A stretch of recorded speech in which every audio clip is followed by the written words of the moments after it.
সাপ্রুমের মনুঘাটে মনু নদীর তীরে বারুণী উপলক্ষে রাধাকৃষ্ণের মেলা আয়োজিত।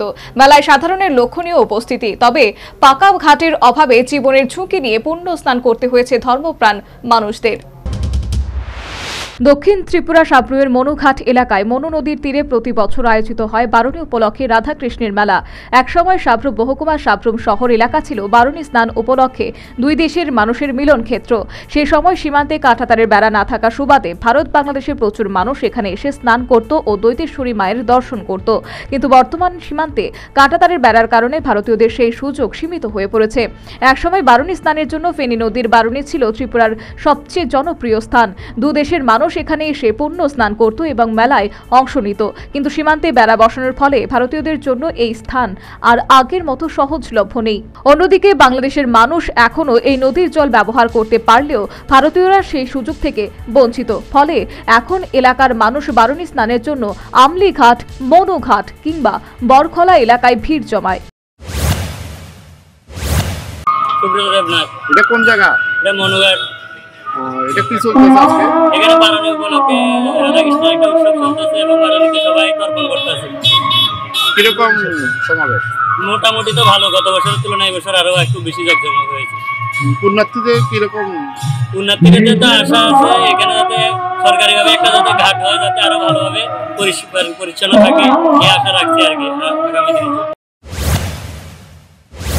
বারুণী মেলাকে কেন্দ্র করে মনুঘাট বাজারেও একটি বড় মেলার আয়োজন করা হয়। এখানে পূর্ণার্থীদের ভিড় জমে, ফলে ব্যবসায়ীরাও লাভবান হন। স্থানীয় দোকানিরা নানা সামগ্রী নিয়ে হাজির হন, যা মেলার উৎসব মুখর পরিবেশকে আরও প্রাণবন্ত করে তোলে। এলাকাবাসীদের মতে, যদি সরকারের পক্ষ থেকে মনু নদীর তীরে একটি স্থানীয় ঘাট নির্মাণ করা হয়, তাহলে আরও বেশি মানুষ বারুণী স্নানে অংশ নিতে পারবে। এর ফলে শুধু ধর্মীয় দিক থেকেই নয়, পর্যটন ক্ষেত্রেও এটি গুরুত্বপূর্ণ ভূমিকা রাখবে। প্রতি বছর পূর্ণার্থীদের জন্য যদি পর্যাপ্ত পরিকাঠামো গড়ে তোলা যায়, তবে স্থানীয় অর্থনীতির ব্যাপক বিকাশ ঘটবে। মনু নদীর তীরে একটি পাকা ঘাট তৈরির দাবি দীর্ঘদিন ধরেই রয়েছে। প্রশাসন যদি বিষয়টি গুরুত্ব সহকারে বিবেচনা করে, তাহলে বারুণী স্নান এবং রাধাকৃষ্ণের মেলার জনপ্রিয়তা আরও বৃদ্ধি পাবে। এটি শুধু ধর্মীয় নয়, বরং সামাজিক ও অর্থনৈতিক উন্নয়নের ক্ষেত্রেও গুরুত্বপূর্ণ ভূমিকা পালন করবে। আমাদের সাপ্রুম সাব ডিভিশনে সাপ্রুমস্থ যে তার কাটার কারণে মানুষ পুণ্যার্থীরা নদীতে গঙ্গা স্নান করতে পারতেছে না। এখন আমাদের মনুঘাটে ওই অসুবিধাটা নাই। মনুঘাট নদীতে কোনো তার কাটার সমস্যা নেই, তারা বর্ডারটা দূরে আছে। আমরা সম্পূর্ণভাবে নদীতে আমাদের সহযোগিতা ক্রমে এখন ভালোভাবে বারুণী স্নান করতেছে। আমরাও খুশি আছি, পুণ্যার্থীরা আসছে তারাও খুশি হচ্ছে, আমাদের সহযোগিতা করছে। আমরা চাইতেছি ভবিষ্যতে আরও প্রজন্মকে আরও এগিয়ে নেওয়ার জন্য আমরা একটু আপনাদের সর্বাঙ্গ সহযোগিতা কামনা করি। সরকারের কাছে আপনারা কি দাবি রাখেন? শুধু বারুণী ঘাটটা যাতে আমাদের করে দেয়। এখানে যে কোনো পুজোর মূর্তি বিসর্জন করা হয়, কিন্তু কোনো ভালো একটা ঘাট নেই। এই ঘাট যে যাওয়া আসা যাওয়ার মধ্যে অনেক একগুলা অ্যাক্সিডেন্ট হয়, অনেকের পা ভাঙে।